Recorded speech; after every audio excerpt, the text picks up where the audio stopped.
Welcome to Metaphysical Soul Speak. I'm your host, Elena Fox Starks. Hey guys, I hope you had a wonderful day. We had a 21 hertz blast today and a 30 hertz blast today in the Schumann Resonance, but those are nothing compared to the 60 hertz blast that we had for 1 hour. Oh my God, 60 minutes at 60 hertz plus. Holy crap. That's in the fifth dimension. Did you feel it? I know I did. I had probably a few hours where I really couldn't feel my body. Like my body was numb. And I enjoyed that tremendously. I felt lighter, like I was floating. I wasn't actually floating. When I do, I'm going to so tell you, but it hasn't happened yet. So, I don't know. I'm trying to get on iTunes. I've been trying to get on iTunes. I finally figured out how to submit my podcast. And I realized I don't have on my podcast, I don't know what you want to call it, button that you click to get to my podcast. It was just a hallway with the pink door, and it was really mystical and trippy looking. It was mystical and also supernatural, and also maybe a little, I don't know, it was like futuristic, but like a alien type thing. Well, anyway, I didn't know how to get my name, Metaphysical Soul Speak, on there, so I had to change the logo, and I did that last night, and I'm hoping that you all can find me still. But it's kind of like a similar picture as far as the lines of the picture and the perspective and stuff, but I like the new one. It's almost like a futuristic extraterrestrial submersible submarine, and you're going through the ocean, and there's windows on either side, and you can look out, or you can imagine it's like a extraterrestrial spacecraft, and you're going through the upper atmosphere and getting ready to blast off into outer space. Or it's a futuristic door, you could hop timelines through it. It's just it's got so many different things it can be, and I loved this new little logo. And I noticed that if you're on Anchor, Metaphysical Soul Speak is in yellow, but it's kind of a really pale mystical color yellow. But then if you're on any other website, it's white, which still looks cool, but it was the best I could do. It was the boldest. I don't know. I did my best with the logo. I hope you guys like it. I may change it again in the future, but I'm actually pleased with the colors and the way it looks right now for the most part. I really couldn't add too much to it right now. But anyway, I'm just hoping you guys can find it and that you like it. And it's more me anyway. I mean, I like pink and purple, but it's not me as much as turquoise. Just matches me. It's more like my vibe, you know what I mean? The vibe of my tribe. It's coming at you with that high heart and throat chakra energy, the greens and the turquoises and the blues, and also the psychic vision color of, indigo. So I'm kind of between the green, the blue, and the indigo colors. Anyway, I don't know. I had more energy today, a little more energy. I was able to actually get up and do a few things, but overall still a little sleepy. I'm just giving myself the space and the grace. I think you ought to also. When you're tired, just sleep. When you have energy, go out and do something. Have fun. Why not?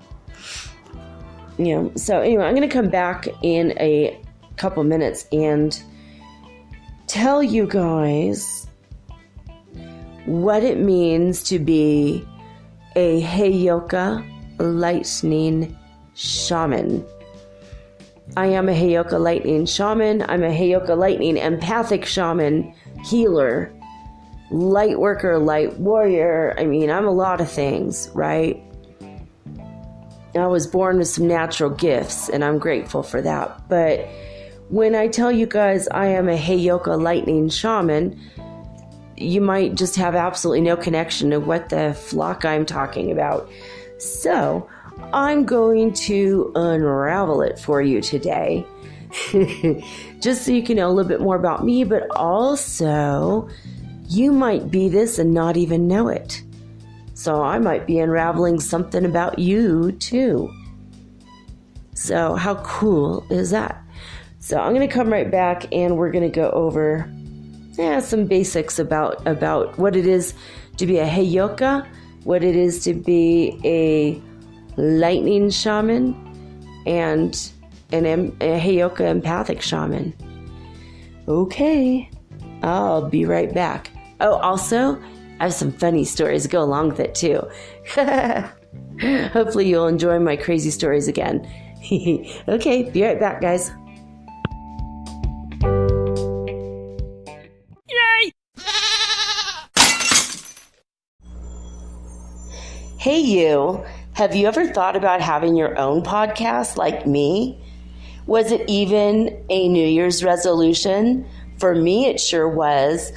But as I've been looking into this for months, I was daunted. There's so many questions I had. When I was trying to get this off the ground, I was wondering, how do I record the episode? How do I get it across all the platforms?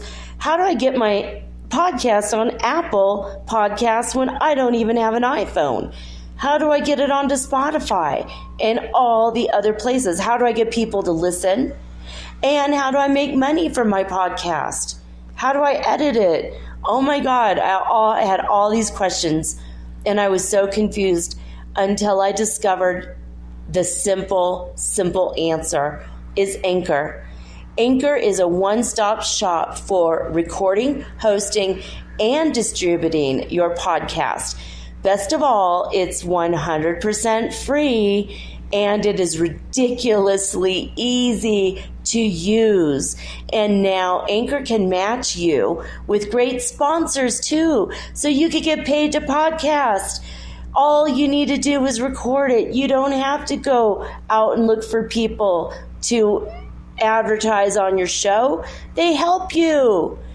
So basically what I like about podcasting is I don't have to have a video of myself. You don't know if my hair is dirty or if I'm still in my pajamas or even if I'm wearing makeup. Haha.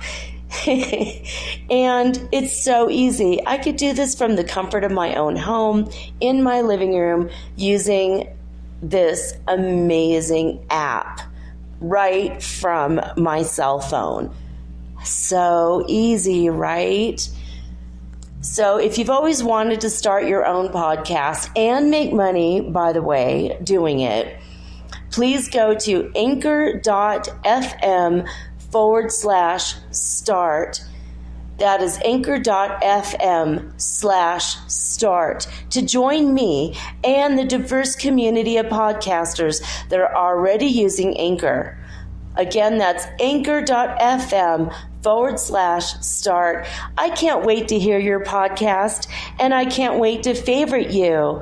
Woohoo! Let's be broadcast podcast buddies. I'll see you there.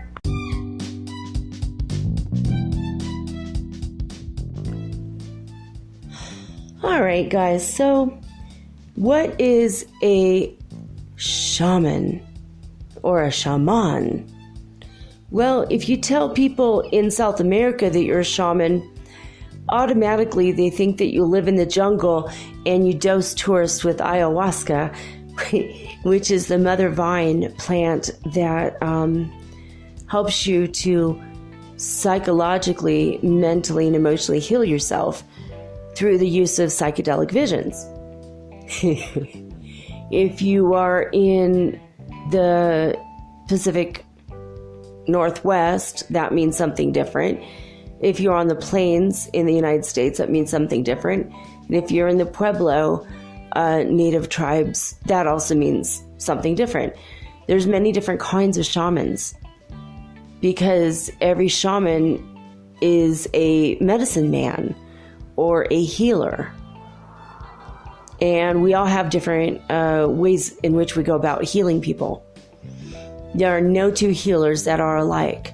You could go to two different Reiki masters and they're going to heal you with Reiki. And one you'll go to and their house will be light and bright with little fairies and angel pictures everywhere. You could go to another person who does Reiki and they're playing shamanic drum music or Native American flute music, and they've got statues of dragons and they've got that energy. And then you could go to like someone else who does it and their house is just very traditional and they might have a picture of Master Jesus, or they might even be the opposite and have like Hinduism, like Hindu pictures everywhere. There are many different shapes and sizes of shamans, just like there are many different shapes and sizes of people. We are all unique individuals, and as shamans, we're all very unique individuals. Even people that do ayahuasca ceremonies, those kinds of shamans. There was a man that I met who regularly went to ayahuasca ceremonies, and he invited me to one. He described it to me, and I said, "Ah, hell no," to quote Will Smith in every movie ever. Every Will Smith movie ever.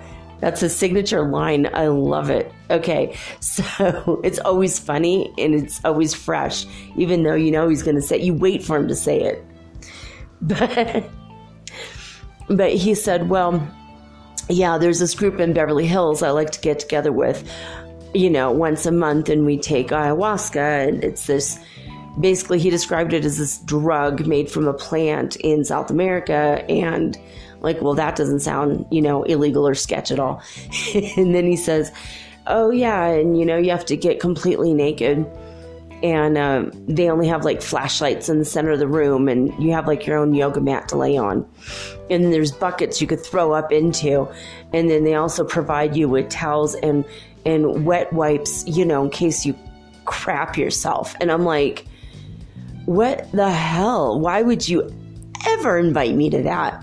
Like, what is this, like your way to come on to me? Is this like a date? Are you kidding me right now? Like, that was like the very last thing as a Virgo I would ever want to do. Rolling around naked on yoga mats in the dark in a mansion in Beverly Hills with a boatload of strangers while pissing and shitting myself while having psychedelic hallucinations. Woo! Not.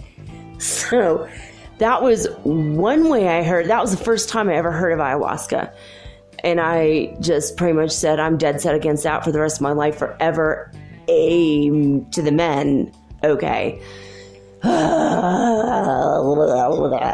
Couldn't stand that idea. How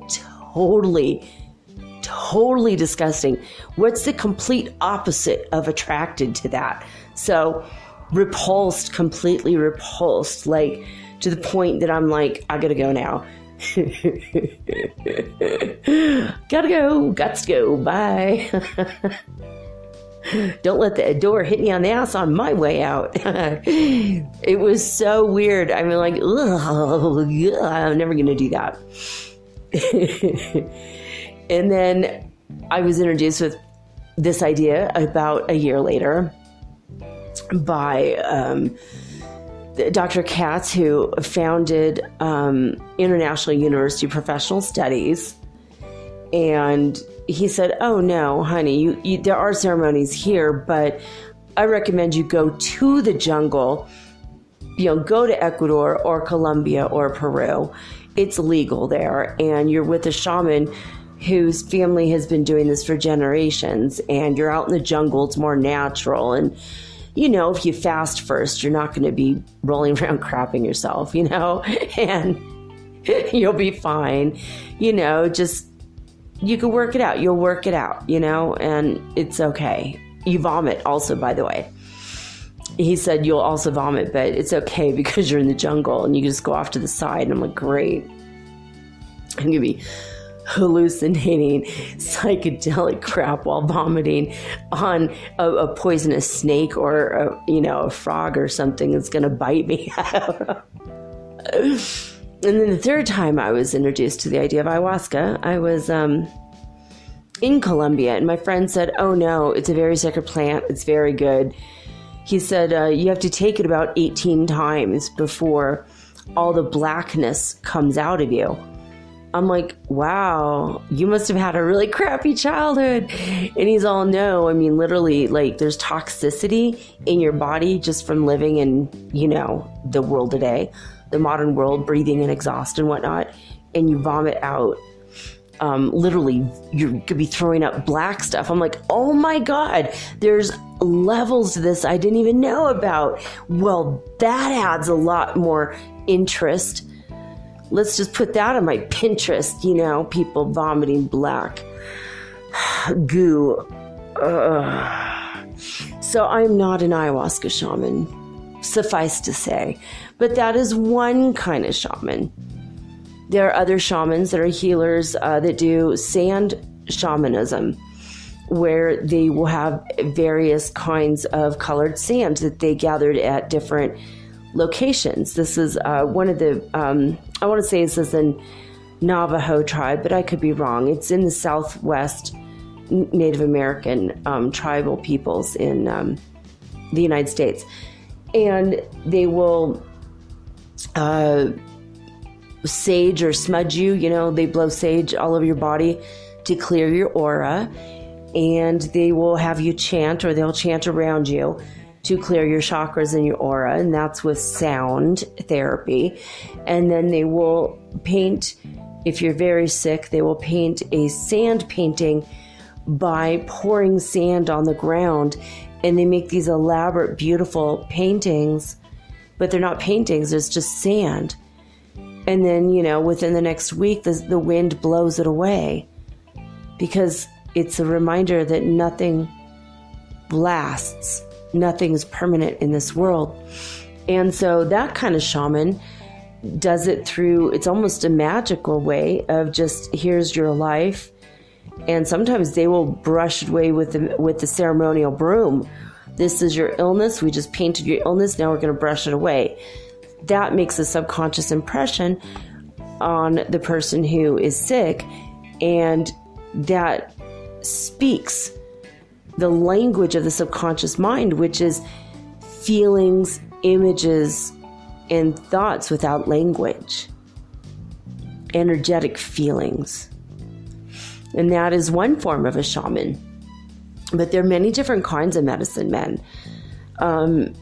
Transgender people have been long revered in Native American culture in hundreds and hundreds of generations going back.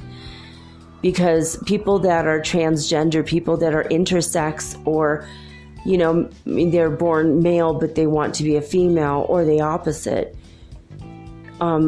those people become medicine people, shamans, medicine healers. And their medicine is the great gift of being able to see the sides of both genders, and they are really good at fixing relationships because they have a balanced viewpoint. They have achieved equilibrium in their emotional heart, and their mind is not one way or the other. It's not too far male or too far female. It's right in the middle. It's a perfect balance. Remember when I did my Kabbalah episode a couple weeks back, I talked about having that balance and walking that middle path. And that's what shamans do. Now, shamans can also be world walkers. I'm a world walker for sure. I'm always walking between the worlds. I'm in the physical world, but I'm also in the spiritual world. And I walk between. I'm like a mediator. So, you know, if your Aunt Edna forgot to tell you where she left the key to the safety deposit box, she'll come and tell me, and I'll call you and go, hey, your Aunt Edna's sitting on my couch and she just told me something. You may want to pay attention.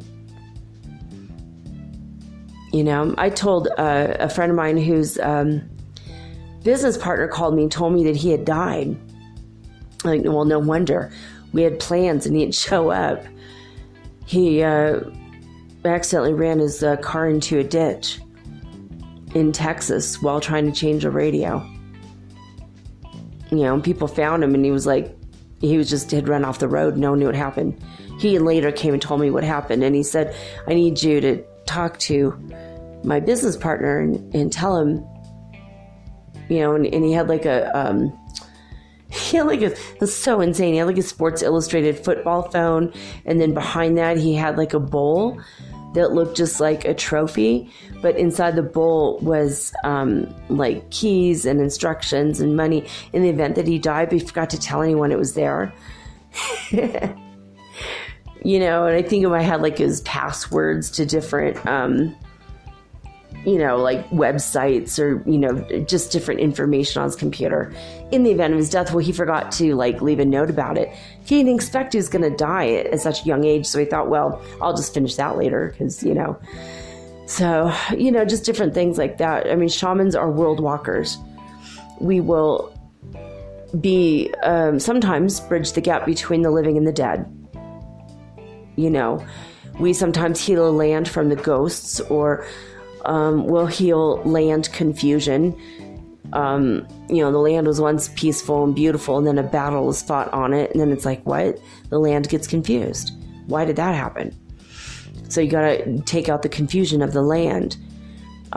People that move to a specific area in which battles have been fought, a lot of times will get divorced within a couple years because of all the fighting energy.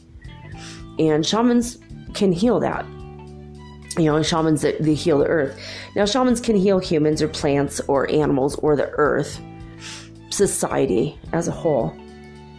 There's a lot of different ways. I mean, you know, sometimes shamans just use laughter.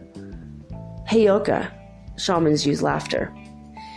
And I am a Heyoka empath. I'm a Heyoka empathic shaman. Not all Heyoka shamans are as deep of an empath as I am, but I don't know. Just Heyoka is a person who look back over your life, and the people who are annoying and disruptive and hilarious, the people at work who can't sit still and they keep saying things, and in spite of yourself, you have to laugh. Those are the Heyokas of society, baby. We are the ones that are inappropriate, weird. We do things backwards. We think outside the box. We don't even see the box. We live outside of it. We look at people living in a box and we're like, wait a minute, that's shit. Let's shake that up, man.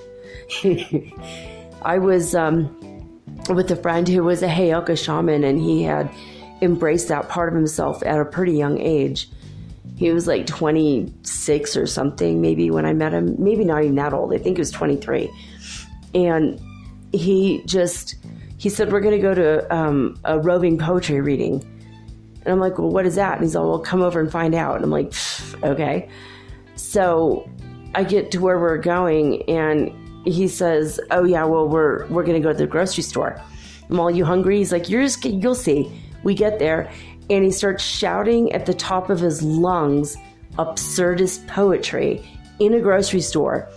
And we walk through every single aisle, and his friends had like these like little drums and little shakers, and just shouting woo woo woo, you know, and just disrupted the whole grocery shopping thing. And then after the absurdist poetry, he started speaking about love. So got people out of their heads and out of their daily mundane routine, and got them to think about love and laughter and having joy and happiness and frivolity and insanity in, you know, or sanity in an insane world, you know. And that's a Heyoka. A Heyoka will do stuff like that.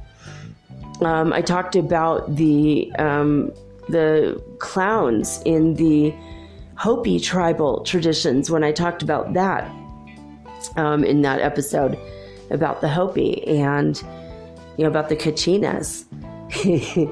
And there's the clown Kachinas, and it's the sacred clown. A Heyoka literally means in Native American languages, you know, payaso sagrado. It's the Heyoka. We are the sacred clowns of the world. You know, we want to disrupt. We want to do things weird. You know, when I was in Lima, Peru, people were so like stuck in their mindset in their head and just so like wearing the same kind of clothes every day, and they all wear the same as everyone else. And I was in this one neighborhood and people were just so serious, you know, just so serious and terrified of me. And what's hilarious is my boyfriend brought home all these clothes, and he said, well, I used to sell clothes. I wanted to I wanted to attract women that were cool and trippy and maybe wanted to smoke weed with me. So I started selling hippie pants. And so he shows me this huge suitcase of hippie pants. I'm like, wow, this is like the hippie form of Pretty Woman, right? The insane, poor hippie form of, you know, it's like, oh yeah, he showered me with a bunch of clothes. That sounds so awesome, except they were all like really insane hippie pants, like white pants with like yellow, red, and blue birds on them. I mean, stuff I would never wear in a million years, right? But he was so proud of himself, and I wanted him to feel good about providing me these pants. So I pulled out some of the ugliest pants he had, and I would wear them on dates with him, which really distressed him because he was embarrassed by it. He was like, what are you wearing? I'm like, the pants you gave me. And he'd be like, and I caught him in that weirdness. And he was like, oh yeah, right. Like he couldn't say they look bad because they did, okay? He can say they look bad because then he's the one that gave them to me. So I caught him. And I caught him kind of in his own world, his own trap. And that's what a Heyoka will do. We're tricksters, but we trick people so that they see the parts of themselves that maybe should be healed or changed or fixed, or maybe just need a little tweaking. So, let's see. I wrote a couple things down. When I was in the DMV in Detroit, I was shocked because it wasn't like in California. The California DMV in Los Angeles, I mean, pack a picnic lunch. Seriously, if you're going to go there 4.5 frickin' hours later, you may not even have what you went there for. The lines are insane. They have like 10 different lines and they just ping pong you all over the frickin' building. You know, it's literally like the sixth circle of hell is literally the DMV. So even though I hated to go there, I actually really liked sometimes going there because I would like hand out, you know, pieces of candy, or I would pull a yo-yo out of my purse and just start yo-yoing, like with a bright purple yo-yo that lit up. Which is like so insane, right, for a grown woman to do. But you do weird shit like that and people just go, oh my God, that's so cool. That's so different and unique. And I entertained people that were otherwise super angry. You know, part of it's self-preservation. You don't want someone to be so angry they pull out a gun, you know what I mean, and just shoot everyone because they're just so frustrated with DMV. So, which is something that has happened, you know, it's called going postal. People need to put Heyoka shamans in the post offices, you know. I mean, those places are so drab and boring. It's like, God, get some color up on the wall, man. Put up a hot pink wall and a flamingo or something. You know, it's like crazy. Just, you know, people need that upliftment that they don't realize they don't have, and then they don't understand why they're so sad, why they're so drab, you know. So you have to bring life into places. That's what a Heyoka does. You point out stuff, you know, about what's going on, and then people go, oh yeah. But when I went to the DMV in Detroit, it took like 10 minutes. I got there and I had just gotten to Detroit. I had just purchased a house. I had just broken my leg. I was in a cast and in a wheelchair. And in 10 minutes, they gave me a driver's license. I'm all, you realize what you've done here, right? And she's all, what's that?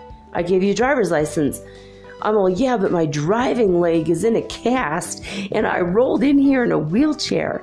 And she's all, yeah, but you're going to get better, right? I'm all, well, I hope so, but you didn't know that. She goes, oh my God, I didn't even think to ask.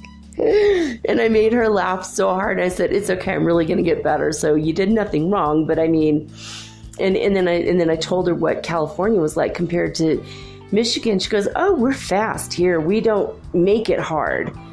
You know, you go to the front, you know, the first desk, and they tell you, you know, license plates number 1, you know, paying a fine number 2, you know, applying for test number 3, and fourth window, getting your driver's license. Boom, super easy. There's no red tape. It's just super easy. You know, you go to the first window, and then you go to the second window, whatever that one is, and boom, you're out.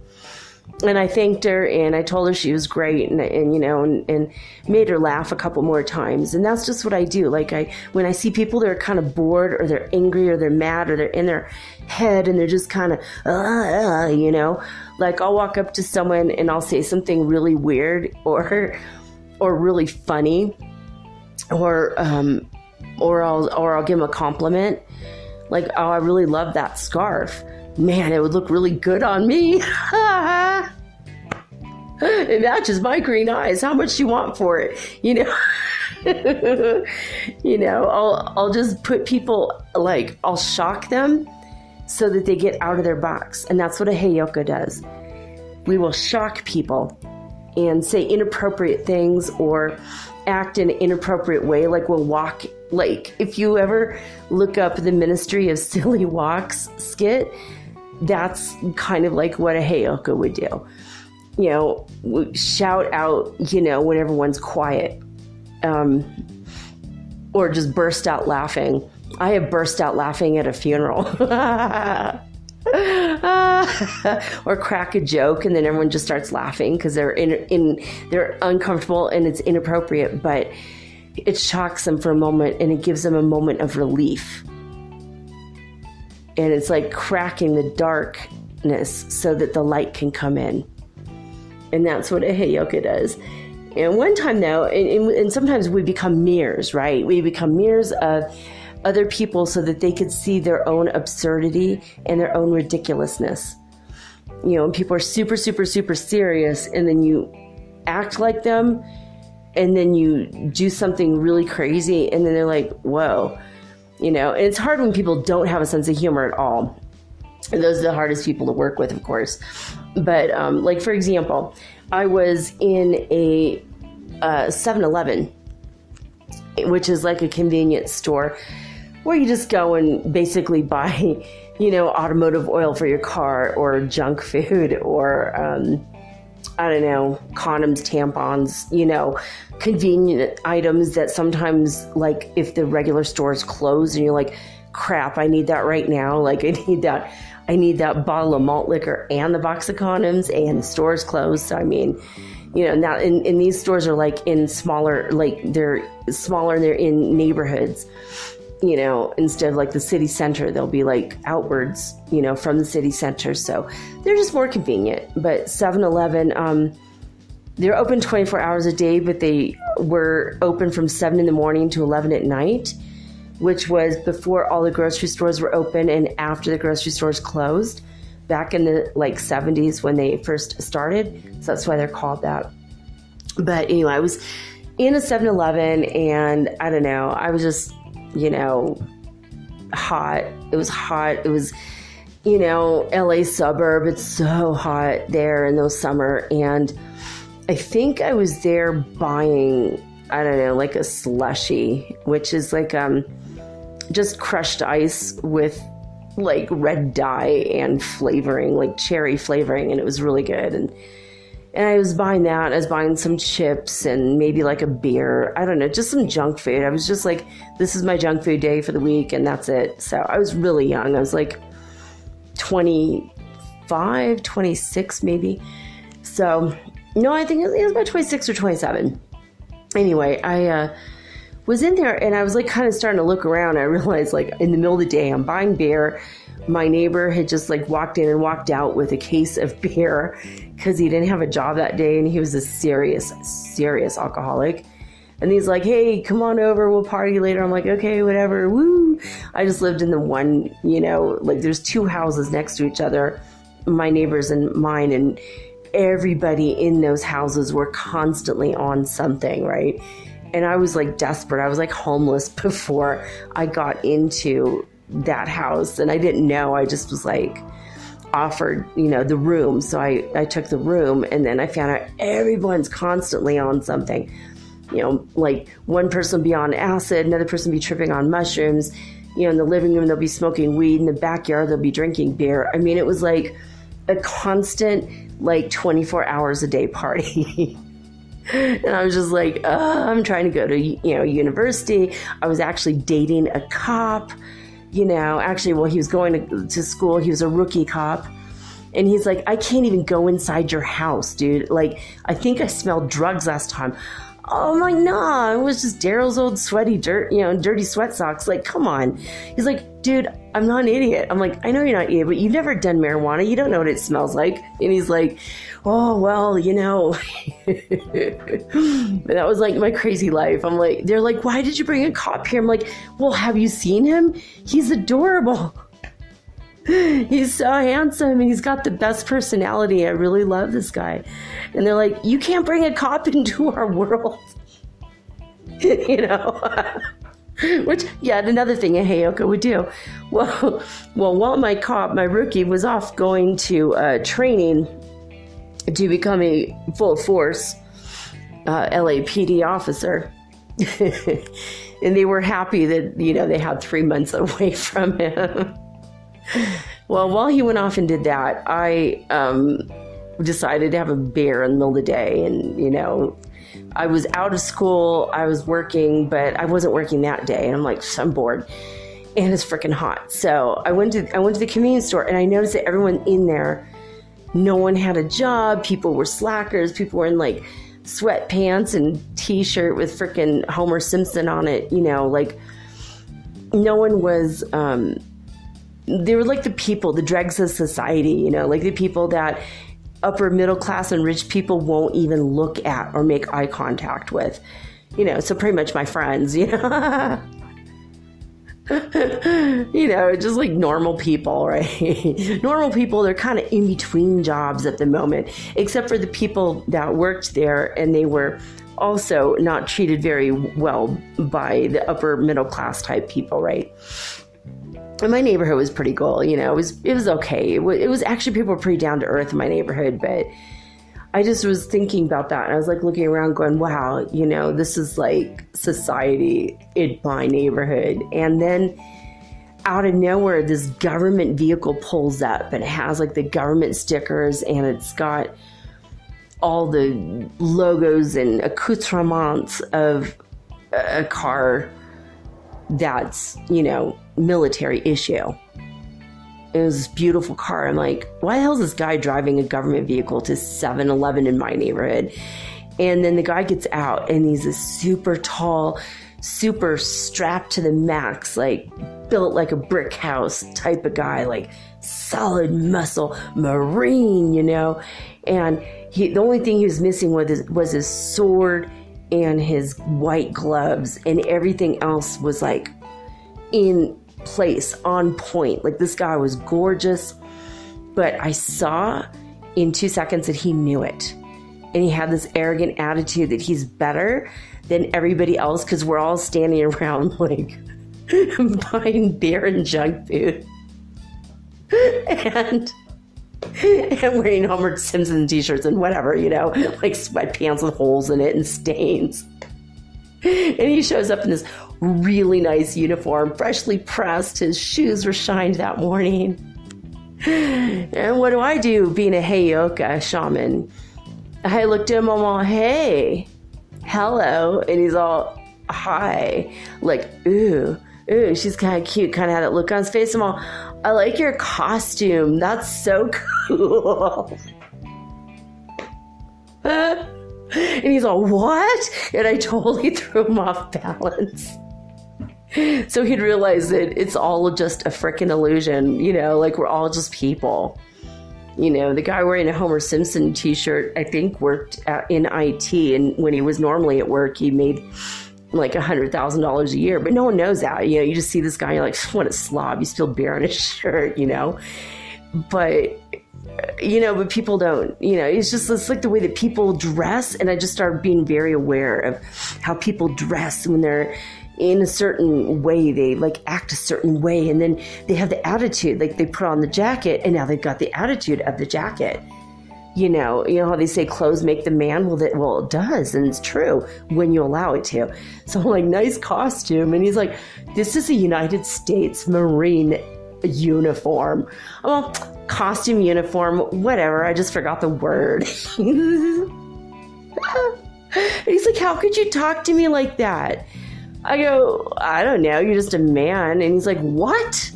And I'm like, well, we're all just people. And he was just like, what? And I really liked him, actually. He looked like he was probably a cool person, but I threw him off his game for a moment to point out that he was self-important. His energy of self-importance wasn't in place, like anywhere. And I go, why are you driving your vehicle? And he's like, what? And I go, I saw you driving from the recruitment center. It's like a block and a half from here, and I saw you drive from there. You're a recruiter, right? And he goes, yeah. And I go, so you lie to teenagers to put them in warlike situations that they might not recover from, and not to mention what you're doing to their parents. And he's like, what? I go, well, I mean, it's just the truth. And then I'm like, and by the way, you're wasting gas and taxpayer money, because you know what? It's me. It's people like me that have jobs. He's like, you have a job? And well, yeah, I actually put myself through college, and I'm just not working today. But I mean, hey, you're spending my taxpayer dollar, gas guzzling in the car. He's like, it's a Toyota. I'm all, so? And he goes, he gets great gas mileage.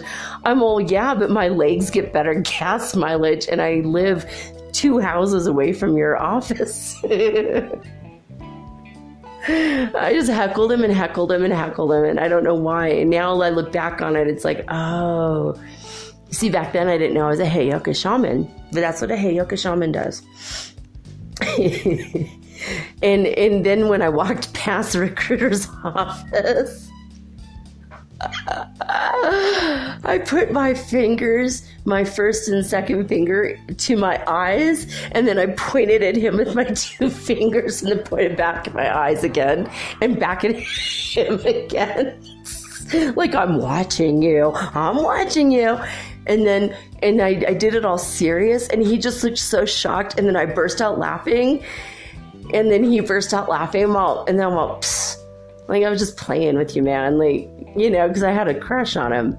And he didn't know that, but I wanted him to not be the self-important dickbag that he had, the energy that he had about him. And I got him out of it. And every time I saw him after that, he was just all waving to me and smiling. And it was like, cool, But when you encounter a Heyoka shaman, a couple things are going to happen. One of 2 or 3 things are going to happen. You're going to be extremely intimidated by them, and you're going to be thrown off balance, and you're not going to know what the flock hate you. Or you're going to be extremely angry, and you'll resolve to never, ever see them again. Or you're going to realize, you're right. You know what? That one thing you pointed out is right. And then they'll just walk away healed. So you'll walk away healed. So there's 3 things that when you meet a Heyoka, those are one of the 3 things. And a Heyoka has an ability that they'll just say something or do something that will irk you until you're fixed. Until whatever that was inside of you that was secretly hurting you or subconsciously bothering you comes bubbling up to the surface, and it just rises up, and you can let go of it. And that's what we do. So, we don't have a lot of friends usually, it's not, a lot of people are intimidated. I noticed that when I'm trying to go on dates with people, there's just no way. A lot of men can't handle me. They're very intimidated by me.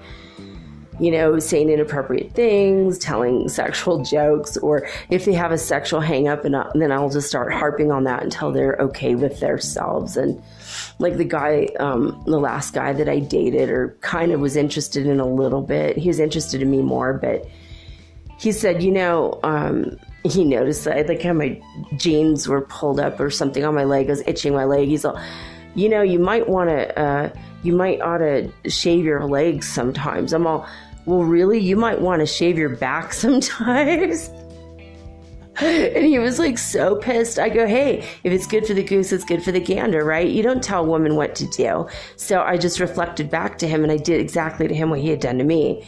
And I wasn't judging him. I don't give a crap what his back looks like, but I pointed it out, and he was all, snap, right? Yeah, well, he's kind of pissed at me about that, I think. Haven't heard from him in over 2 months. I mean, Don't mess with the Heyoka unless you want your innermost stuff to come out. We're empaths, and we will reflect it back to you. We will feel it. And we have just this uncanny and unnatural ability to know where your insecurities lie.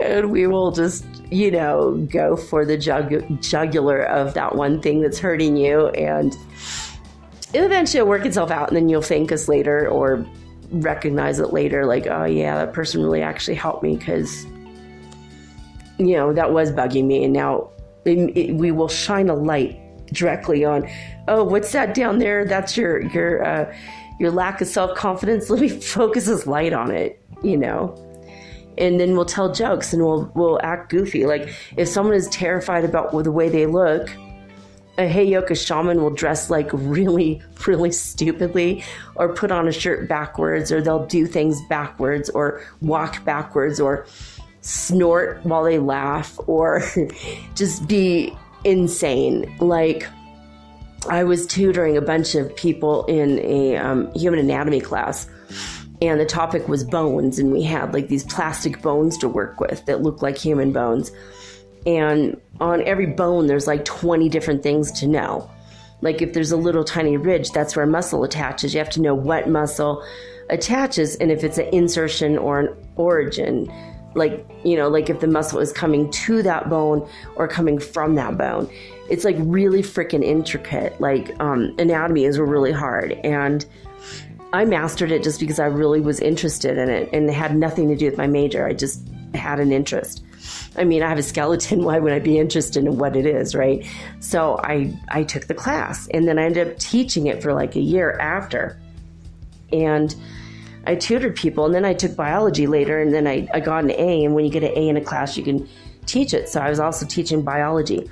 And I just did that for fun. I love science. I didn't get a degree in it, but I just love it. And so there were these people from all over the world in this human anatomy class in LA. And I was like, okay, my methods of teaching might embarrass you, might make you have sexual feelings, might make you really weirded out or feel like I'm inappropriate. But the things I'm telling you today that are making you feel weird or uncomfortable right now are going to be so bizarre that you will never ever forget them. And during your test, when you're nervous, you're going to remember some of the weird crap I said or did, and it's going to make you laugh. And when you laugh, you're going to relax. It's going to lighten your mood, and that's going to help your memory. And you're going to have the ability to think better. My teaching methods are different than anyone else's you're ever going to encounter. I guarantee it. I'm not going to be that drone that just drones on so that you fall asleep. I'm not a white noise fan generator. I am hilarious, And so there was this guy in the class. He's like, well, we're from Sri Lanka. We're not supposed to have sex before marriage. I'm like, well, I'm not asking you to have sex with me. I'm just going to say inappropriate things so that you will never forget what I'm saying. And there's a method to my madness. I mean, in psychology, the very first class I ever took in psychology, the guy told us, the professor told us that if something will make you laugh or will make you feel sexually aroused, You will never, ever forget it. And so, of course, that became my teaching methods. Any tutoring class I've ever done has always included wildly inappropriate sexual humor, and that's just my thing. It's always been my thing. And the students that stuck with me ended up going from like a D to a C, or if they were a C student, they'd go to a B, and if they were a B student, they would end up with A's because my methods worked. And some of the students just like literally got up and walked out because there was a pelvic bone, and there's a giant hole in the pelvic bone, and it's called the obturator foramen. And so I made a joke about obturator sounds like operator, foramen sounds like foreman, and I put the pelvic bone up to my ear like a telephone, and I'm like, "Hello, operator, can you get me the foreman on the phone?" And then I would say it again, "Hello, operator, can you get me the foramen on the phone?" And later, one of the girls came back to me and she said, I started laughing so hard when that was on the test that I couldn't stop laughing. I got tears in my eyes, and I ended up getting an A on the test. And I never thought I'd be an A student. And she hugged me and thanked me. And then I did that joke, and then I put it on my pelvis where it goes on, so people could visualize where it goes. And then I just started gesturing awkwardly and wildly and very sexually inappropriately. And this guy literally got up and walked out, and he never came back to me, and he ended up failing the class. And he came to me later and he said, "I think I need next semester to listen to your insane humor." I'm like, "Well, it's up to you. You know, you could go to a regular tutor. You know, you could decide to have fun with me, or, you know, decide that, you know, be an English major." But I don't know, it's just my method of teaching. It's just who I am in the world. It's how I show up. I'm a Heyoka, and I will make you laugh, and I'll say wildly inappropriate things that will just pull you out of your drudgery and out of your box and out of your seriousness. And then I'll help you see how absurd life really is. Examples in the real world besides me of Heyoka shamans that didn't call themselves that, but they were exactly that. Robin Williams. And Albert Einstein is another one. I mean, you saw the poster of him sticking his tongue out, this hair crazy. He used to ride around his bicycle. He wanted people to laugh. You know, he was a scientist. He was a very serious man of science, but he didn't want people to see him that way. So he rode around, I think sometimes on a unicycle. He had a bicycle that looked really weird. You know, he just did really funny things. You know, he just wanted people to get out of their heads, you know. And Jim Carrey is a shaman for sure. He is a Heyoka shaman. He doesn't know it, but he is. That's exactly what he is. You know, he'll be in the middle of a serious interview and then crack a joke or pretend he's, pretend he's farting or like something super inappropriate and weird. But that's what a Heyoka will do. Gets people out of there. He gets people out of there. You know, I'm serious and I'm an important person and I'm, and just gets people out of that. So they could just relax and feel like they could be more of themselves, who they truly are. You know, when you conform to society, it doesn't make you happy. It just makes you the same as everybody else. And Heyokas will be the first to point out that probably you need a little more color in your wardrobe, or you could stand to, stand to do something different or think a little different, just a little bit different. And then you will feel better. So Heyokas tend to do things backwards. A lot of Heyokas are born breech when they come into this world. I wasn't born that way. I was actually a C-section baby, so also not normal. But I am dyslexic, and that is a normal thing for a Heyoka shaman to be. Heyokas are very dyslexic. They do everything backwards. I mean, one time I bought sheets and then I went to buy a mattress to fit the sheets I just bought. I do things backwards, and I always have. You know, I think I had AAA before I ever bought a car. You know, I just do it that way. I mean, you know. So, let's see. I will sleep in the middle of the day and I'm up all night. I mean, that's the opposite. I do the opposite thing. People think I'm crazy. It's like, so I don't care. Or people go, oh, you're up early. I'm like, oh, I haven't gone to bed yet. What? I do it every day. I'm trying to get back into a normal routine, but I'm not normal.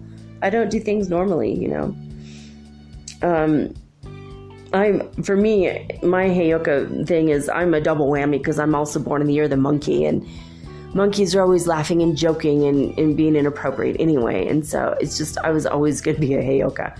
Some people say that you're born into it, and some people say that you're chosen by God or the Great Spirit, and other people say it's just the spirits all around you will kind of turn you into that trickster coyote energy, and you become that. I don't know. I think that I chose to be this. I think I did not want to beat to the same boring drum as everybody else, and I haven't. I mean, I've lived a wildly unconventional life. My whole life, I have lived pretty much my whole adult life. I've been way different. When I was 12, I'd sit in my room for hours by myself memorizing hundreds of really bad jokes so that when the adults in my life would get into an argument, which inevitably happened, they love to argue, I would walk in and just say stupid jokes until they told me to leave. Just to get them out of their heads, It's just something I do. So I'm a lightning shaman, and I'm probably going to tell you guys the story of what happened to me on another day. But a lightning shaman is somebody who was struck by lightning. It is an initiation. I had many initiations before that, but that was one of them. And when you are a lightning shaman, you're quick to the punch. You will burst out with something fast to get to the heart of the matter. And then just coupling that with the Heyoka part, you can imagine. I piss off people, I intimidate them. I don't do it on purpose. I mean, not to hurt them. I do it to help them. Like I'll see little kids crying, and I'll tell them, that's the last time I give you candy. And they're like, what? Like, I don't even know you. I'm like, well, yeah, I'm a stranger. Why would you take candy from me? But then they're like, oh, and then they start thinking, and well, now they're not crying. And their parents are like, oh, thank you. It's like, don't ever take candy from a stranger. What? I'm never giving you candy again. What? Because you're crying. Look at you. Or I'll say stuff to babies or kids that are crying in grocery stores or restaurants and embarrassing and frazzling their parents' nerves. And I'll say something to the baby or to the kid. Look, you came into this world expected to be like this, and then you'll never be disappointed, and you don't have to cry anymore. Stop crying. You asked to come into this world. I'll say that to like little babies or newborns. They're crying and crying and crying and fussing. And sometimes they'll stop and they'll look at me and like, how the hell do you know I know that? It's like, I know you haven't even, your kundalini's raised. I know you have awareness. If a baby's not aware, I won't say that, but I could tell. I could look in a baby's eyes and know if they have awareness, and they just go,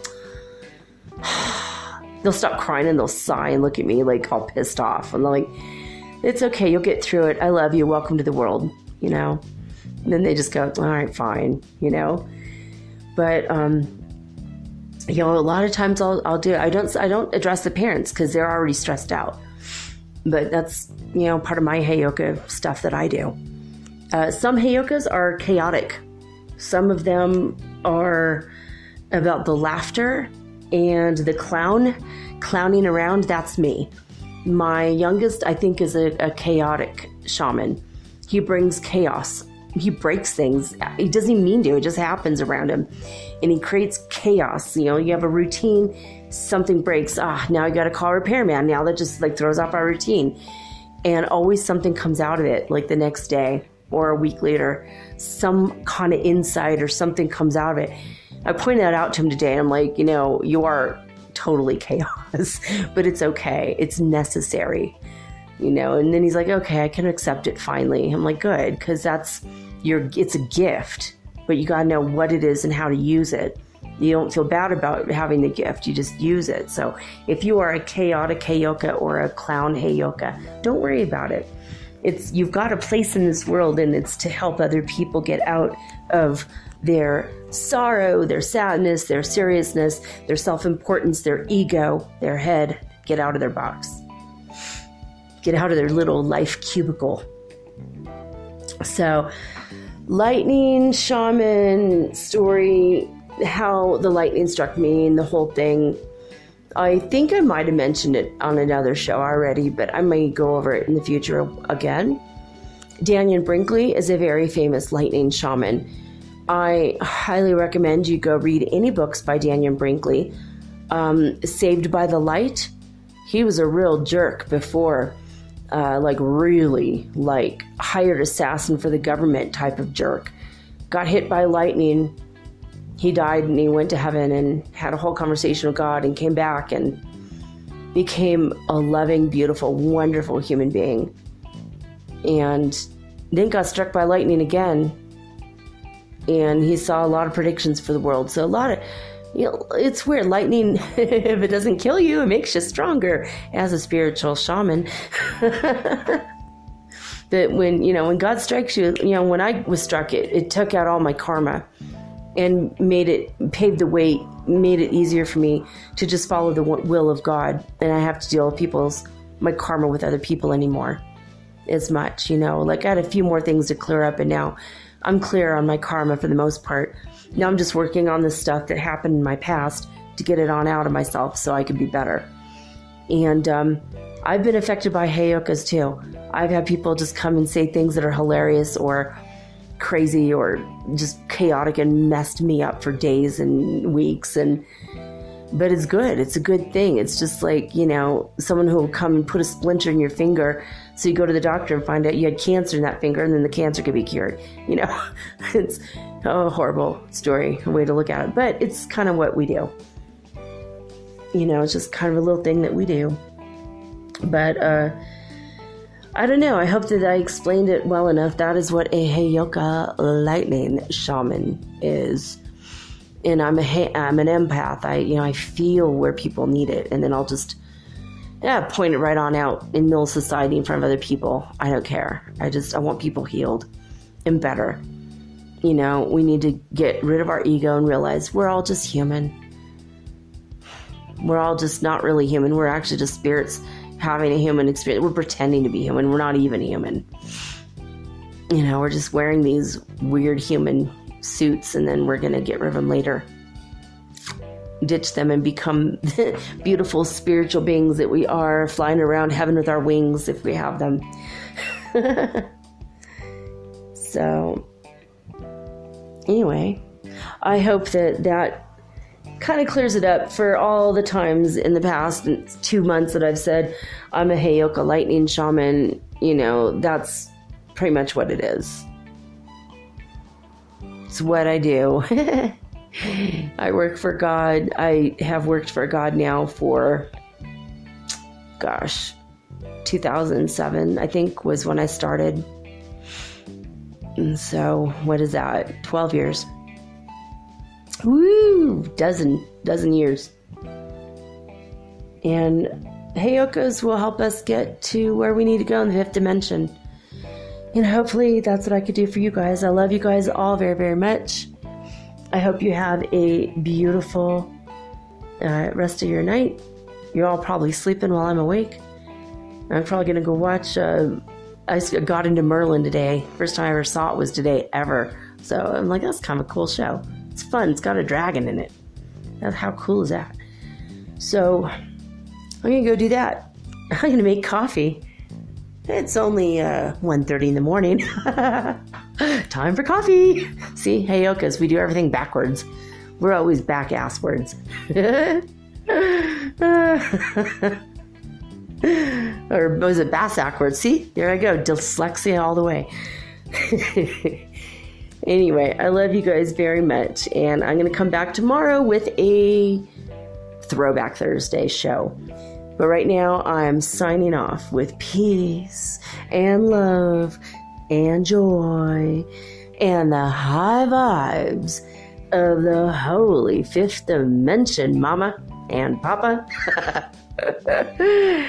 Okay, until next time.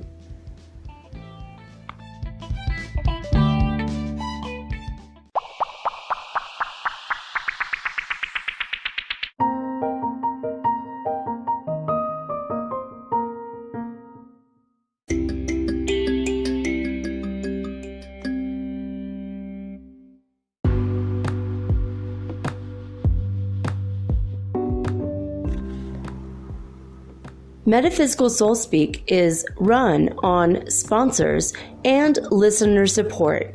This means listeners like you. If you are so inclined to support my efforts and my little podcast, please visit me at anchor.fm/metaphysical and pledge an amount of your choosing today. Thank you.